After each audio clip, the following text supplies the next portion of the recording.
This is the Scorecard, where you score the latest sports news and in-depth views. I'm Anton Roxas. On the Scorecard tonight,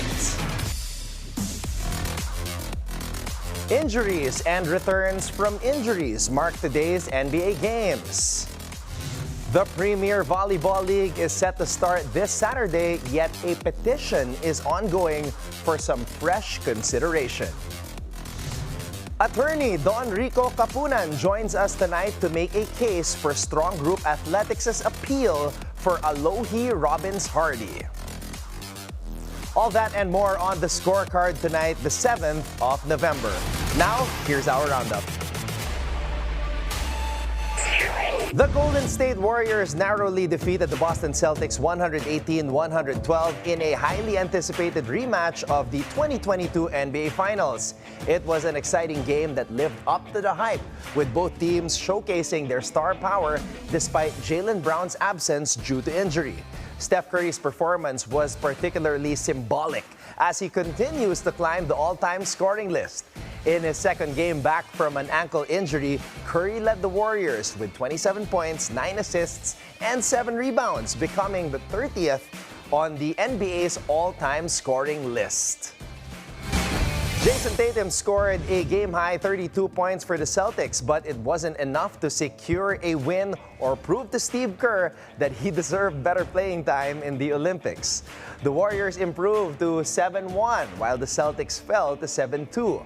The Warriors will next face the unbeaten Cleveland Cavaliers this weekend. No team can claim to be unbeaten in the West now, as the Denver Nuggets, despite missing Jamal Murray and Aaron Gordon, overcame a 16-point second-half deficit to hand the Oklahoma City Thunder their first loss of the season, winning 124-122. Denver's Peyton Watson blocked Shai Gilgeous-Alexander's game-tying layup as time expired. Michael Porter Jr. scored 22 of his 24 points in the second half, while Nikola Jokic posted a triple-double with 23 points, 20 rebounds, and 16 assists. Insane. Russell Westbrook contributed 29 points and led a crucial comeback. The Nuggets' win, driven by strong defensive plays and strategic adjustments, marked their 5th comeback from a significant deficit in 8 games. Now in other games today at the Spectrum Center, Brandon Miller's crucial tip-in secured the Charlotte Hornets' second home win against the Detroit Pistons 108-107. At the FedEx Forum, Ja Morant left the game with a right hamstring injury, but the Memphis Grizzlies still managed a commanding 131-114 win over the Los Angeles Lakers. At the Footprint Center, the Phoenix Suns extended their win streak to 6 games with a narrow 115-112 victory over the Miami Heat. The Suns are now 7-1, while the Heat have dropped to 3-4 with their second straight loss. The game was highly competitive, featuring 22 lead changes and 11 ties. Despite Miami's largest lead of 15 points in the third quarter, the Suns managed to prevail in the fourth quarter, where the margin never exceeded 5 points. The Philippine curling team has moved closer to its Olympic dream by topping Division B at the Pan-Continental Curling Championship in Lacombe, Canada. This victory promotes them to Division A, making them eligible for more competitions and qualifiers for the 2026 Milano Cortina Winter Olympics. The team, consisting of Christian Haller, Enrico Feister, Mark Feister, and Alan Frey, secured first place by remaining undefeated even against Kazakhstan in the final.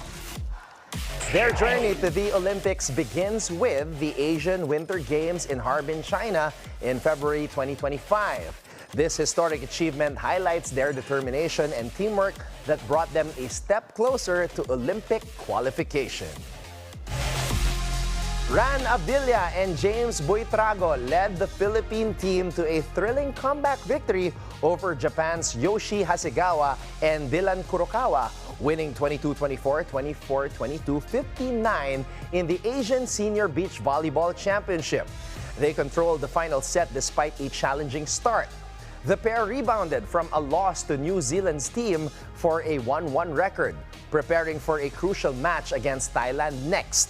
Abdilla and Buitrago emphasized their determination to keep fighting. Meanwhile, their teammates Rancel Varga and Larry Francisco lost their match to Dunwinit Kausai and Banlu Nakprakong. The tournament featured strong performances from other top teams, including those from Australia and Japan. The Farm Fresh Foxies made a last-minute appeal to the Premier Volleyball League to allow setter Alohi Robins-Hardy to play in the upcoming 2024-2025 PVL All-Filipino Conference. Team owner Frank Lau claimed that there was a prior verbal agreement with PVL President Ricky Palou that would have permitted Robins-Hardy to play if she produced a Philippine passport. However, despite proper documentation and the support of some other teams, Robins-Hardy remains ineligible based on PVL rules and must therefore join the PVL draft next year. Farm Fresh, which signed Alohi Robins-Hardy, will have no assurance that the Foxies will get her in the draft. At the time, do not need to go through the draft process. And that's our roundup for tonight, the 7th of November. When we return, we'll get an insider's view of the campaign to let Alohi play through attorney Donn Rico Kapunan. So watch out for that right here on The Scorecard.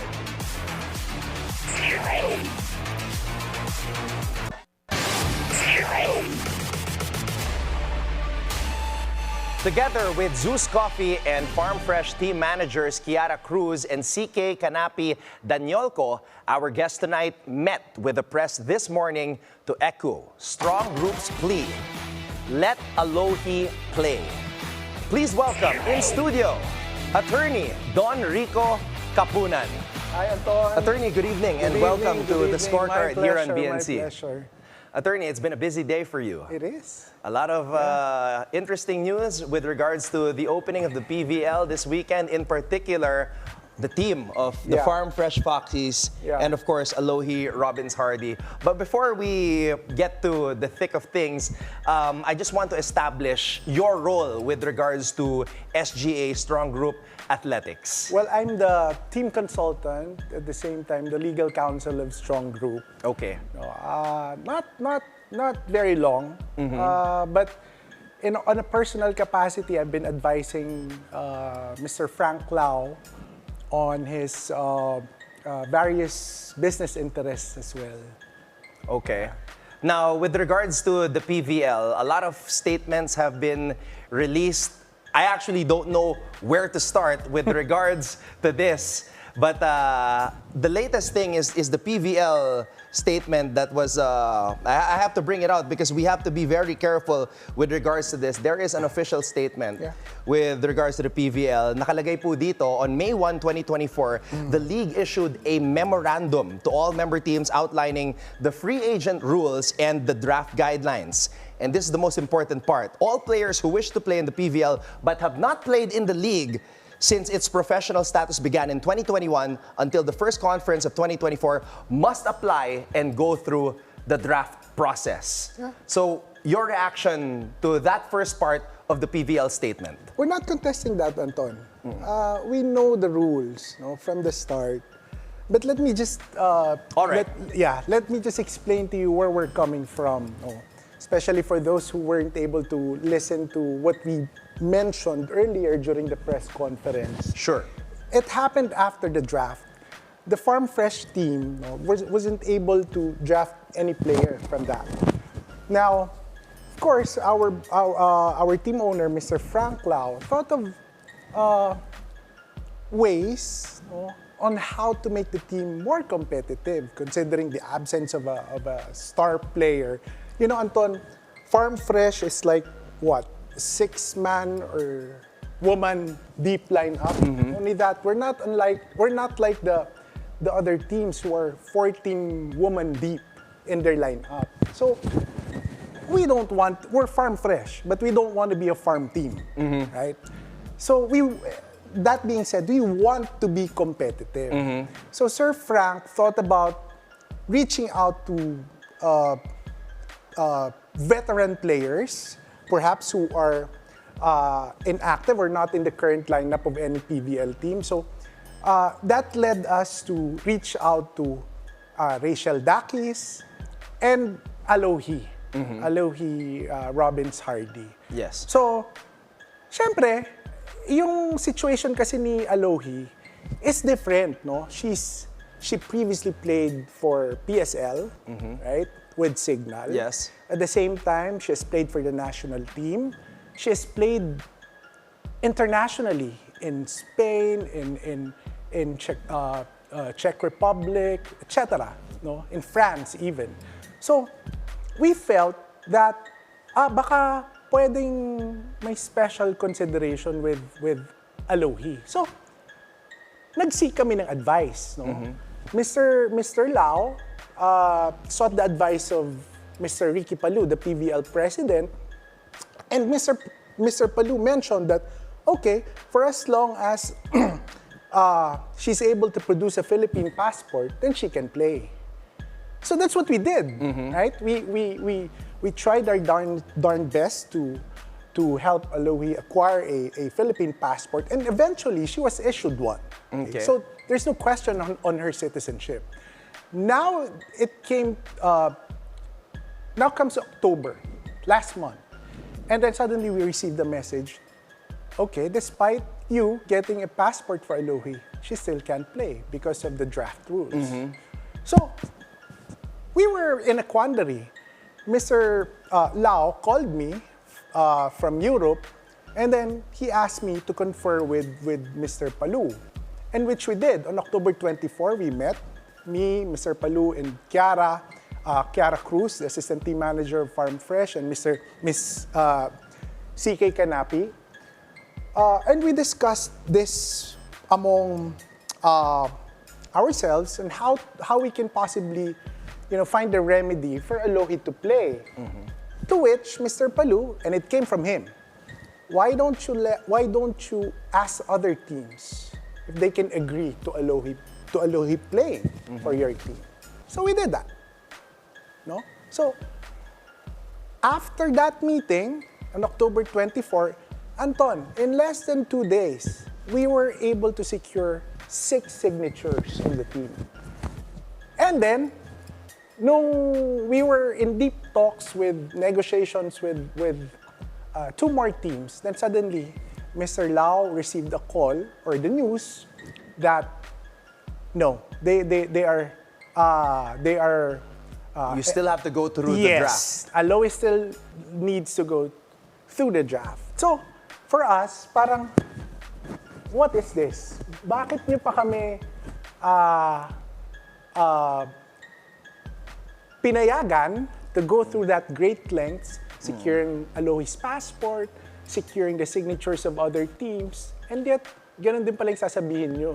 Ano ba tayo dito? Ano bang usapan to? Diba? So, we were really dismayed.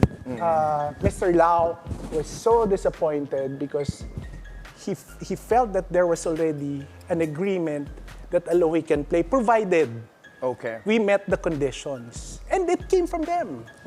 Right? Attorney, I just have a question. You mentioned earlier that Farm Fresh did not draft any player in the first ever PVL draft. That I was told, Anton. Okay. Yeah. So you don't know why that wasn't the case? No. Okay. No. Could Alohi have joined the PVL draft at the time?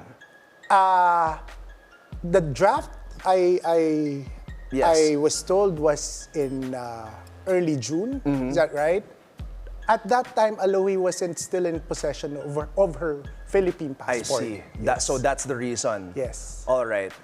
So this agreement, this talk between Boss Frank Lau and PVL President Mr. Ricky Palu happened outside of the PVL draft and the PVL rules that if Alohi can secure a Philippine passport, then she would be allowed to play. Yes, that's what we were told. That's All what we right. were told, Anton. Okay, let's go to the second part of the statement. On June 2024, the league shared a list of veteran players potentially eligible for direct hiring, from which Alohi Robins-Hardy was notably absent. Why was that the case? I'm not sure about that. But kaya nga kami nagtanong, Anton. That's what led Mr. Lau to ask first if we can acquire Alohi. Yes. So everything was happening on the outside. And in the end, what I am understanding here is the PVL stuck to their guns and said, we're going to the first rule of any player who wishes to play in the PVL will have to go through the draft. I suppose that's what happened. Okay. Now, there's another part here. The PVL's official guidelines take precedence over all other considerations. And then lastly, they said these regulations were presented to all teams and accepted by the same. So, was Strong Group and Farm Fresh aware of all of these guidelines? Yes, we are aware. We're not Okay. contesting that. And, you know, Anton, if I were in the place of PVL, I would also be on that side of the fence, so to Okay. speak. I would stand also with the rules. However, you know, like I am explaining to you, Alohi was a special case. Okay. So this is outside of the Yes. rules that the PVL are saying that you have to go through the draft. Yes. Okay, Yes. all You know, right. Anton, if I could add this, no. In law, no. There is the spirit of the law and there is the letter of the law. And sometimes you need to go beyond the letter of the law, right? To be able to extract its spirit, if you know what I'm saying. Kasi if you are only after the letter of the law, you will not be able to extract or to establish what is the essence of the rule itself, diba? And what is the essence of the rule? For me, it's parity. Yes. Diba? We all seek parity in this league. And for us, Alohi playing, no, this will elevate, perhaps, competitiveness of our team. And like I always tell to people, if there are other teams with a player who is similarly situated with Alohi, we will not also object to them, to that player playing for them. All right. So the last statement was the one that I just shared to everybody watching right now. And it seems that yun na nga, PVL is sticking to the rule that any player who wishes to join the league will have to participate in draft. And unfortunately, the next draft is next year pa, 2025. What are the next steps now, attorney, to continue to try to let Alohi play? Because she gave up a lot. She issued a statement saying that she left her job for this. Yes. So what are the next steps para masubukan na palaruin itong si Alohi dito sa PVL and for Farm Fresh? Yun ang masakit, Anton. No? Masakit na iniwan mo yung trabaho mo, iniwan mo yung pamilya mo, iniwan mo yung environment mo for you to be able to come here and play before the fans. Na sinabi nga ni Alohi, she loves playing for the Filipino fans, before the Filipino fans. Now, as to your question, what are the plans? Yeah. Well, it's open-ended. We feel that we need to help Alohi. No? We need to find a job for her in whatever capacity. I would hope that it's still playing. No? But as I've said, we're thinking of all options, considering all options for Alohi because it's such a waste that she cannot play. For a talent like her, with the competitive spirit that she possesses, she can be an asset to even the national team. Yes. Yeah, we've seen what she was able to do when she played for Cignal in the PSL before. Yeah. She was awarded best setter and as you said, competed internationally. So, ibang klaseng player itong si Alohi and I'm sure her presence in the PVL will elevate the excitement. And of course, the fans are also excited to see her play. Yes, and also the game, also the league. Diba? All right, attorney, final message to everybody watching with regards to this situation with Alohi and PVL and of course the Farm Fresh Foxies. Like I said, no, when you stick to the letter of the law, you just delve into technicalities. For me, no, my appeal is for the league to consider the spirit and the true intent of letting or making a special consideration with Alohi.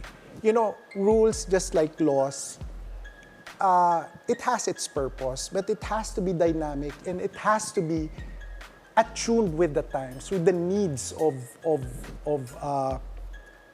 the stakeholders and the league itself, right? So that means, Anton, what I'm saying is we shouldn't be myopic in this situation. No? You have to, if we want the league to improve, we must think out of the box and think long term and see if this benefits the league. So that's my appeal to the league. All right. We have attorney Donn Kapunan here on the Scorecard, legal counsel of Strong Group Athletics. Thank you so much for the time and sharing your side of the story. Yes. Thank you, Anton. Thank you very much. My pleasure. When the Scorecard returns, it's the Cincinnati Bengals taking on the Baltimore Ravens in the NFL. So be sure to keep your eyes on the prize.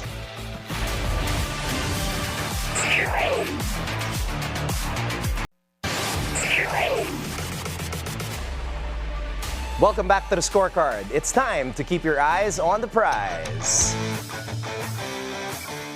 We'll break down the upcoming matchups to deliver key insights that might just give you the edge that you need to stay ahead of the game.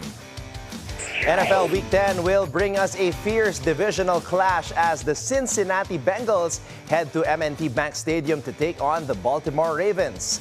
Kickoff is set for tomorrow, 9:15 a.m. Philippine time. This AFC North matchup is filled with stakes. The Ravens, currently second in the division with a 6-3 record, are chasing Pittsburgh for the lead. The Bengals, sitting at 4-5, are fighting to keep their playoff hopes alive. The Ravens rank first in offense this season, really driving their success, led by MVP caliber play from Lamar Jackson. They also boast the league's top-ranked rushing attack, averaging 157 yards per game, thanks to Jackson's dual-threat capabilities and a dominant showing from Derrick Henry, who recently passed Barry Sanders on the all-time rushing touchdowns list. Now, Cincinnati has the 5th-ranked offense, with Joe Burrow coming off a huge 5-touchdown performance last week. Their challenge, though, will be the 26th-ranked rushing attack. Baltimore will likely look to press them on the ground, making Cincinnati's defensive line a key factor here. And speaking of defense, the Bengals have a slight edge, 22nd, compared to Baltimore's 24th. Baltimore's pass defense has struggled, allowing 280.9 yards per game. They recently traded for cornerback Tre'Davious White, but he might not be ready for tomorrow. Meanwhile, Lamar Jackson remains on fire with 2,099 passing yards, 17 touchdowns, and a 115.4 passer rating, highlighted by 3 touchdowns in last week's 41-10 win over Denver. On Cincinnati's side, Joe Burrow was razor sharp, completing his first 15 passes and racking up 5 touchdowns against the Raiders. His accuracy could test Baltimore's secondary, and with Khalil Herbert added to the mix, the Bengals' run game may get a boost. So, with Cincinnati's strong passing game and Baltimore's dominant ground game, this matchup has the makings of a classic AFC North battle. The Ravens come in slightly favored, especially at home, but with Burrow in a rhythm, the Bengals could be in for an upset. And that wraps up tonight's thrilling matchup preview, so you can keep your eyes on the prize. Now, before we go, think on this. From half man, half amazing, Vince Carter, he says, everybody is different. Everybody has different styles. Just do it the best way you know how. And with that, thank you for joining us tonight. We'll see you again here tomorrow on the Scorecard, where sports is our business and business is our sport, right here on the Bilyonaryo News Channel. This is Anton Roxas. Have a blessed evening. Good night.